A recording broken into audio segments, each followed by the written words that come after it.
Welcome to Schmactors, a podcast series that seeks to answer the question, are Hollywood actors all spoiled, vapid, vacuous, and vain ingrates, or do some of them actually have interesting views on issues of the day? Or is it a mixed bag? James Marsters and Mark Devine are putting themselves to the test. They're leaving it up to you to decide if they're interesting or just plain nuts. Listen as they peel back their craniums, share the surprising thoughts that fill their heads, and draw back the curtain on the world's zaniest town. Fine. Oh, my dear boy. How art thou? I'm good now. I'm pretty good normally, but I don't know that I'm ever happier than in this little tiny black box that I record in. I'm on my bed right now, and I am wearing my Chiefs lingerie to turn Katie on to. And I have taped the last seconds of the Chiefs winning. And I just stay in this room. I say, Daddy needs some me time. And so Jackson stays out for the most part. And then I just sit here and do nothing. And so now, is your lingerie like in the vein of Travis Kelce or in the vein of Taylor Swift? It's in the vein of Mark Devine. It's yellow and red. And as Jackson said, it looks like McDonald's colors. And I'm like, oh, God, they are. Old McDonald, he calls McDonald's, old McDonald's. But it's sexy. There's a slit. Okay, yeah. And does Katie like that look? No. No, not at all. She said there's nothing about it that's sexual to her. Maybe you should listen to your wife, I think. Well, like the way it fits, I'd show it to you. Here. Okay, anyway, let's get on to the show. Jason, save us. Put this on. Here, look at my nipples. Stop it. Jason, hit me. Ken from Perkasie, Pennsylvania would like to know, what is the most weird piece of advice you've ever heard? My father, before I went to New York, he said, just go at it, no matter what you decide to do. Mm-hmm. Make it the most important thing. But he said, and that's with every job, any kind of job. Try to be excellent. Try to be, at the top. But if somebody asks you to f*** a monkey, don't do that. That's weird advice? I thought it was weird because guess what? Oh, like it seems obvious. Like, of course you wouldn't do that. But why would he say that you wouldn't want to make love to a monkey? But there were times that I'm like, where's a monkey? Because I would do that in a second. Wow. And then I realized you are being recorded right now, Yes, but okay. Most of what my father told me, that he said, I want you to write this down. First, worry only about Mark Devine. Mm-hmm. And the second was the two most important things in life are what you do and who you marry. Wow. And that was it. But I was 16. Mm. So maybe that's the best he had, Maybe that's all he had. That's all he had. Okay. I think in hindsight, the stupidest advice I ever got was men don't cry. This, in hindsight, is the most pernicious lie I have ever heard. Yeah. And it gets in there. I mean, I know, like, maybe these days young boys are not being told this, but man, I got it told in myriad ways, both live on television, like it was a constant thing that real men don't cry. And meanwhile, I'm like 5. Well, I want to act like a real man, But like, I would say if you want guys to chill out and be able to ask for instructions when they're lost or be able to share their feelings, then, don't tell them that, because it's just like we are shamed for feeling vulnerable, men, and it just closes us down. And so we can't talk about our feelings because that's a vulnerable thing. So you just can't do it. How many times have you cried today? Not today. Okay. Not today. That's all right. But that's today okay. is young. Today is young. And you're shaming me right now. No, I'm not. That's very bad. Because it's okay. Because I cry at night. I cry at night. I tell my son. There you go. Good. Now, have you had this conversation? How much can you cry in front of your woman? Because like like a couple of tears in therapy, that's really it comes good. out. Yeah, That's really a couple of tears down the cheeks. That they love that, Mm-hmm. But if you have one of those sobbing, snot running down your face cries, no way. That's too much, and you that will break up. Like they're not going to get another date if you do that one. You know what I mean? So there's still this like calibration of like how vulnerable can I be? And it's all it's horrible. Well, you and I are sons of parents that came from the silent generation too. Yeah. Where you don't talk about anything, you keep it inside. And we come from fathers too that came from their fathers that just never showed that stuff. And we grew up with Superman, and cowboys. Yeah. And you never saw that Bambi's stuff. dad. Always removed, looking cool in silhouette, but never talks to his son at all. Just kind of shows himself. Even Rudolph's dad and, the coach. Wasn't Rudolph an orphan? No, Rudolph's dad was like, you see him in the beginning and then it's kind of gone. It was Dixon or what's the, one of them did adopt him, but they were just brutal to him. They were brutal. Let's not, what's the coach? Let's not let Rudolph in any reindeer games. And when I was a kid, I was like, F you, man. You son of a bitch. I was really emotionally invested in that. Yeah, I was really emotionally invested. I'm cute. Yeah. Oh, God. I was Rudolph. Yeah, so I'm sure it's better now, but it's not. It's not fixed. I guess is my point. Like we've come a long way on this, but we ain't there yet. We're still giving men messages that you can't be vulnerable. Let me ask you this: Did you see your father cry? Never. Like even watching theater or listen to music he loved that moved him? Nope. You never saw him moved. Wow. I saw him moved, but I never saw a tear. No. And he's a good guy, Yeah, for sure. Yeah. No, not saying that because so my father, I'd only see him cry in movies, and You're so we went Mark. to see oh God, I'm crying. You did it again. He got really emotional, man. See, I'm shaming myself, I think. Don't do it. Okay. No, he got really emotional. And I can't remember if I told you this story or not. We went to see Born on the 4th of July. Mm-hmm. And Tom Cruise, right? And that's the allowable cry. That's the right. If it's around the flag, if it's anything to do with the military or sacrifice for country, then you can cry. Then you can cry. Right. Then that's okay. That's true. But or when your team wins, then you just. I said, God, I cried like a bitch. Oh my God, we still apologize for it. Yeah. No, but somebody said, but you cried like a champion, bitch.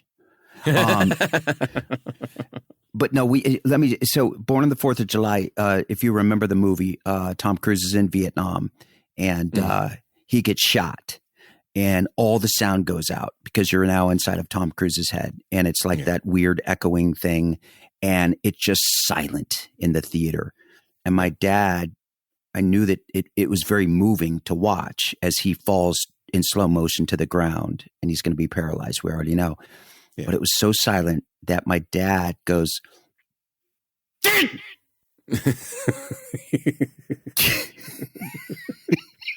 That's him trying so hard not to cry, even in the darkness. That is the sound of that generation. I'm trying to hold it in, and I can't do it anymore. Yeah. So let's all give a good cry. Everybody, it's okay to cry. It's normal to cry. Yeah, please. It's an emotional purge, man. It's so healthy. Yeah, that's why I need the arts. There we go. Cry watching Buffy. John from Dallas would like to know, if you weren't famous, what would you be up to right now? Oh my God, selling internet. I would be. I would. Good God. That's the thing, because I was doing theater and I was having a lot of fun and pretty successful at it. But you get paid like this is back in the 90s. Yeah. $375 to $500 a week doing Right. that. And that's just not daddy money. So No. I came down here in this, what I recognize now as this stupid idea that I would actually make a good living down here, not knowing there's a million actors trying to get into SAG and there's no hope, dude. And I came down here and lucked out, absolutely lightning struck. But if the normal thing would have happened to so many experienced, dedicated, disciplined, talented actors, no one notices them down here because there's an ocean of actors down here. I would have gotten a normal job. I would have, that's the thing. I don't know if I could I have afforded to go back to school? I don't know if I could have done that. What else did you love though? Nothing. I knew nothing. I knew how to do nothing but acting. I've been laser focused on that since I was 10 years old. So I had zero skill. Like no interest in anything, marine biology. Yeah. Nothing. Yeah. No. Well, I mean, like I was I'm a science fan. You know, I like to follow politics, but that you don't get paid for being a science fan because when they ask you for details, you're like, I don't know. I just read it. I just read it. I saw it on the Smithsonian Channel. Yeah, you would be a great teacher, dude. I could teach acting, but there's no money. No, I think of anything. You would be a phenomenal teacher. But then I would have to learn things first. See, yeah, so that's the thing. What are you going to teach? I don't think anymore these days. You can make it up now. You just make it up. I could act like I knew what I was talking about. Yeah. I could have maybe tried that. But before you were successful, you waited tables and you've told me you were a good waiter. No. Oh. I was horrible. I was absolutely It's when you count your money. That's when you do it really fast. I'd forget people's iced tea all the time. I would forget I would forget things all the time. I remember one time it was the bottom of the Sears Tower, right? And every lunchtime, the whole Sears Tower would come down into the very few restaurants on the bottom floor. I worked for Dos Hermanos, this really, really middle of the road Mexican restaurant. Yeah, it sounds just like not good, great food, but quick. So you would turn tables in 20 minutes and it would just be this avalanche of people and you'd have to make your money in 1 hour and you'd get tipped about $1 or $2 per table. And you had like 15 to 20 tables. Each server had that. Wow. And I forget everything. I don't where's my iced tea? I don't know. Leave me alone. Jeez, I'm just trying to get the orders. Oh God, constant failure. Everyone mad at me. I'm going to come home with $7. Did you have to approach each table with Hola, me llamo James, E2?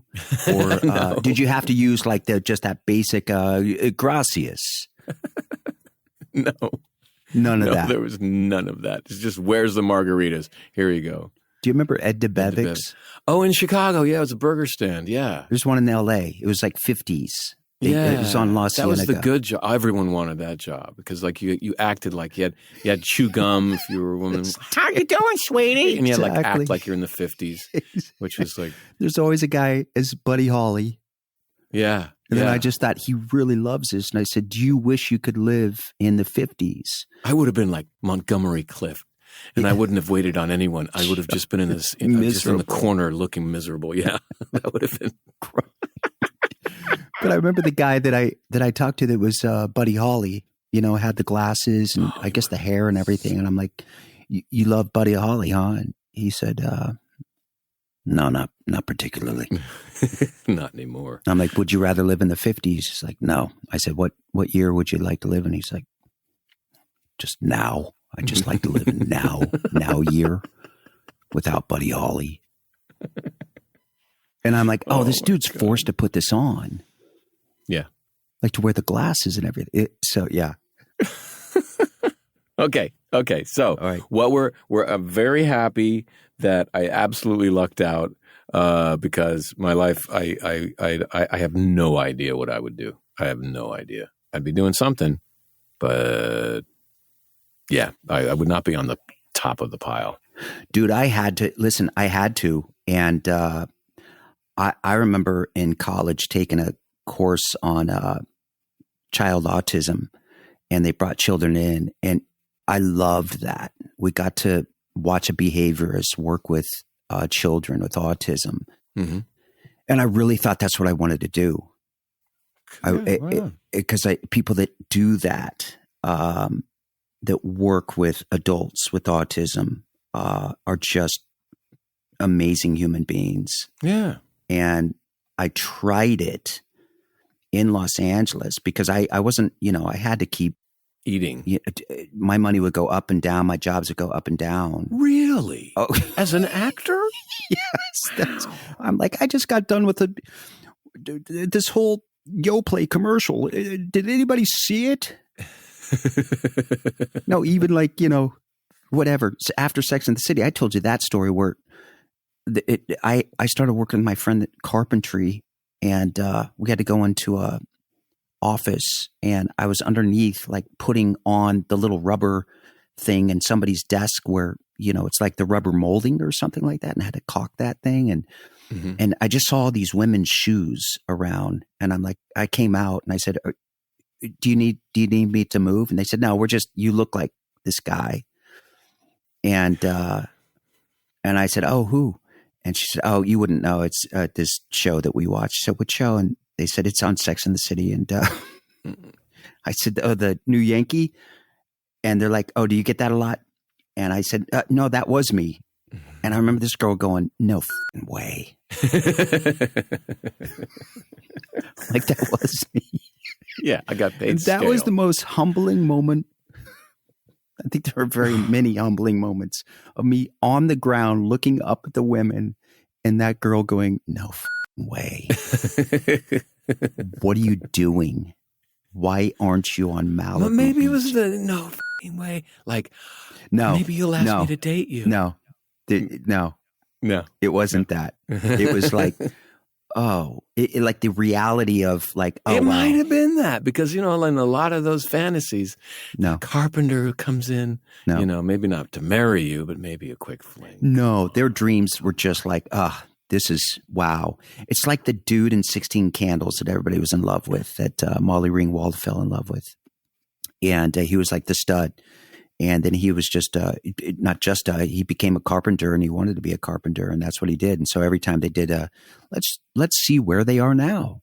Mm-hmm. And they show that guy. And so everybody thinks like, what happened? He was like what happened? Meanwhile, he's smart. He was smart.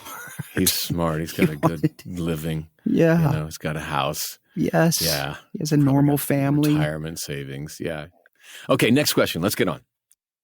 Stacy from San Diego would like to know, what would you like people to remember about you when you're gone?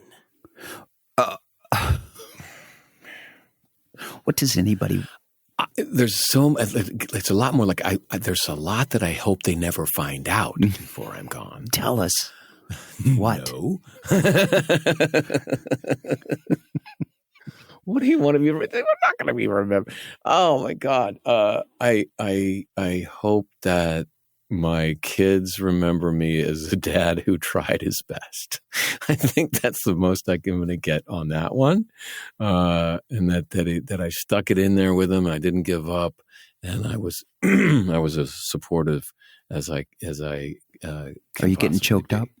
No, I'm just old. Don't all of us want that? Like every human being, and then there are some people that they're like they just split on the family. And they're like cheating on their wife, and they're horrible people.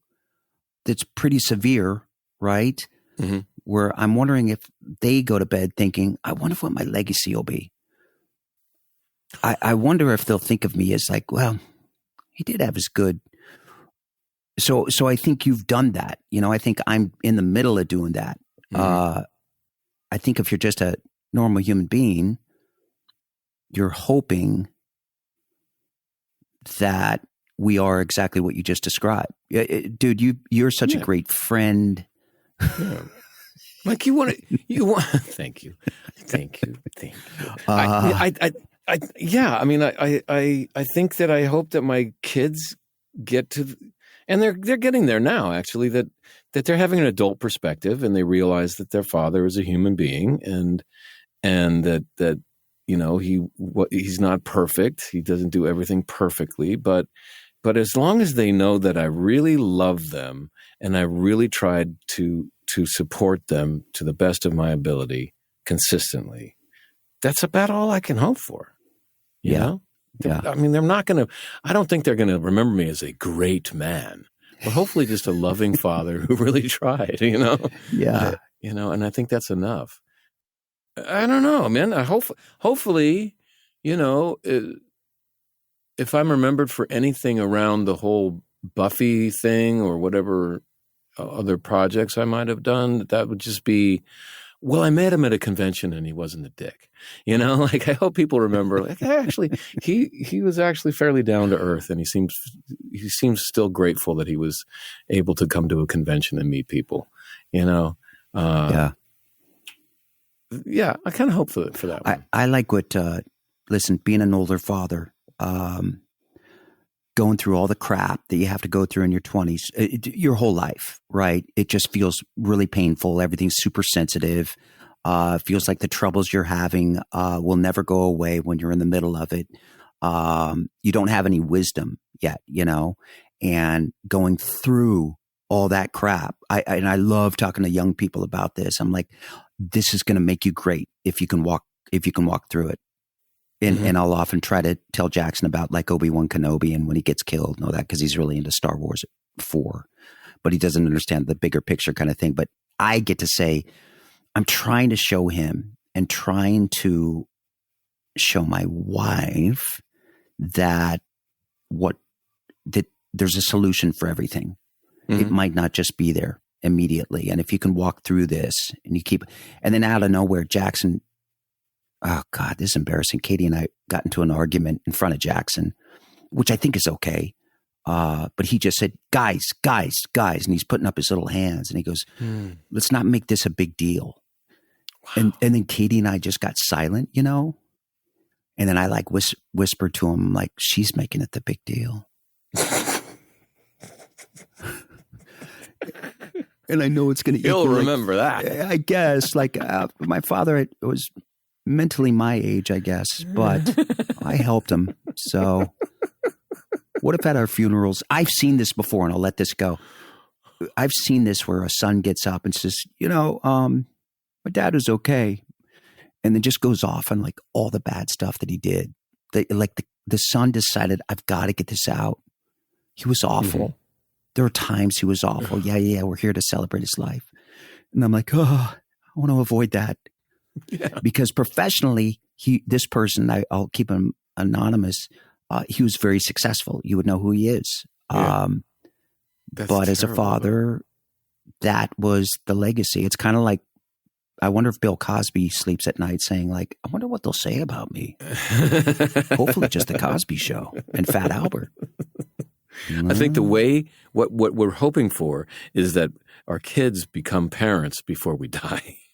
Yeah. Because this is, I think, a lot of the reasons why people are like, when are you going to have kids? It's not just that we want to cuddle the kids. It's that we want our kids to give us some damn credit. I get it so now. Like, parenting is actually really hard. Yeah. And I get it now.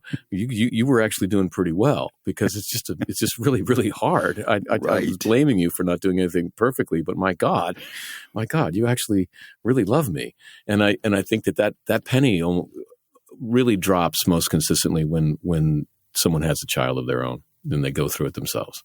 And then they make the phone call. I'm waiting for that phone call, Mark. I can't wait. Dad, I didn't realize it. You actually really loved me. You actually put up with a lot, and it was a lot of work, and I get it now. Oh my God. Then I'm going to have that cry where the snot is coming down. I'm going to have to mute the phone so I don't show them that I'm crying. Love it. Mac from New Jersey would like to know, high school is terrible. Should it be abolished? And if so, what could replace it? Serfdom. If you abolish high school, you'd replace it with serfdom. What's that? Serfdom is where we're all just peasants working the land, and the serfs. The serfs, and the landowners get to come and sleep with our wives at will. Yeah, we don't want that. We don't want that. Is that happening still? Is that happening? Occasionally, I would imagine. Yes. Oh, that's bad. I don't know these things. Yeah, I mean, like, so you got this cat, Thomas Jefferson, and he's like looking around going, like, how can we improve this? I think, how can we like unleash the potential of the population? And he goes, I think we should have public school available for free from age 5 to age 18. And everyone's like, Tom, that's very expensive. He's like, no, Jefferson came up idea. with that? I didn't know that. He's like, dude, it's a good idea. No, we don't want to pay for that. People got to work their way up by their own bootstraps. No. What you want to do is give them the chance to excel. But Thomas, people are idiots. They're not going to even take advantage of it. And Thomas is like, well, some people are. And yes, it's true. Some people are not going to take advantage of this free education. But what we're doing this for is for those who will take advantage of this free education. And they will come out on the other side ready to succeed and pay these things called taxes, which is what Hamilton is working on. But we need people to pay this. We want them to have good jobs. They need to be educated. And a strong country, if we're going to be a democracy, if we're going to be a country where the people we're assuming are wise enough to rule themselves, if we want them to make good decisions, let's educate them and let's do it for free. That's amazing. I had no idea. But high school sucks. High school. Here's the deal. Can I just say this? Because of the teachers generally. No. It's the high school students that make it suck. It's us. But here's the thing that I realized that we're being told this is going to be the greatest years of your life, these 4 years. And you're going through changes. You know, your body's going through changes. Your hormones are going insane. You don't like how you're feeling about yourself because of how you look. This far from Thomas Jefferson. You're now involved with sports. Sports nowadays seems more important than anything. It's insane in America because you've got kids playing baseball all year long, trying to make the pros. And that's a realistic, goal for a lot of families of he's going to play professional baseball or whatever it is. Mm-hmm. And then you've got studying, and then you have that crush on that girl or boy that you can't tell anybody about. And you just got a zit. You got a North Star on your nose.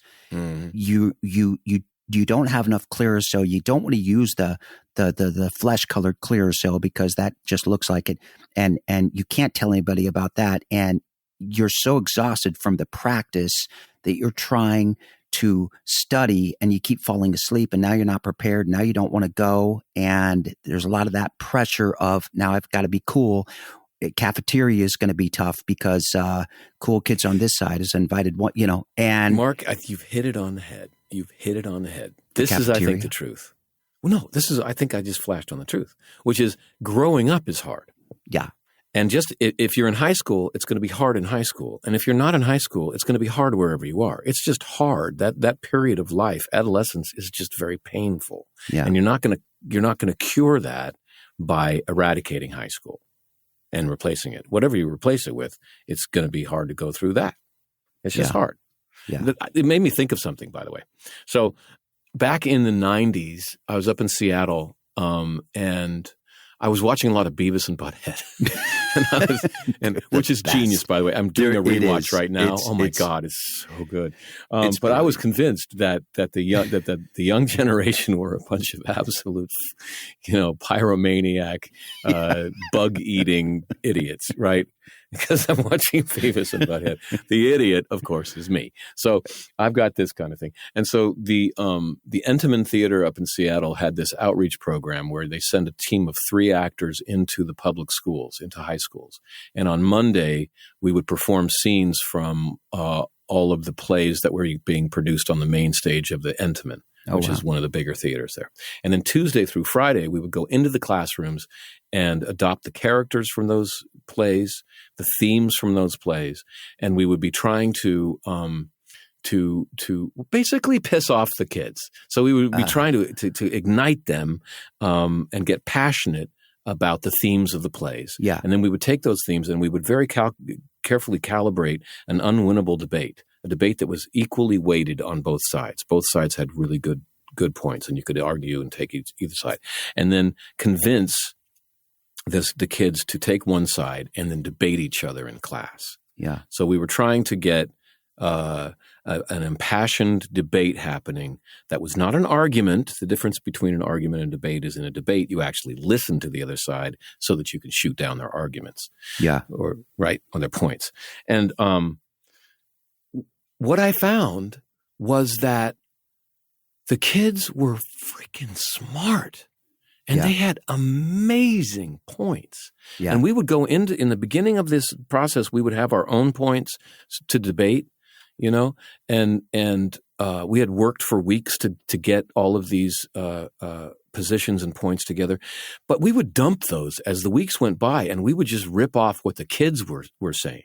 And by the end of the tour, we weren't saying any of the stuff that we brought in. It was all stuff from the kids. And this is one example. So I'm in this high school, and it's a poorer side of town, and we're doing Master Harold and the Boys, which is a story from South Africa. This play by Athol Fugard about a young man, a white kid, who is growing up, and he's becoming a man, and he's got to stop wearing shorts and start wearing long pants when he could put your big boy pants on. And one of the things in apartheid in the 70s of South Africa was it was okay for children to have friends with black people, but it was not okay for adults to have those friendships. Yeah. And this kid never saw his father very much, and he got a friendship with this black man, and he had to turn his back on him. And so this play is this heartbreaking. Yes, Matthew Broderick. You can watch him. I was better than Matthew Broderick. He didn't understand. Did you play? Oh, he's a hack. Of course that was me. What was I playing? A black guy? Come on, Mark. I don't know. In the 60s, maybe you did.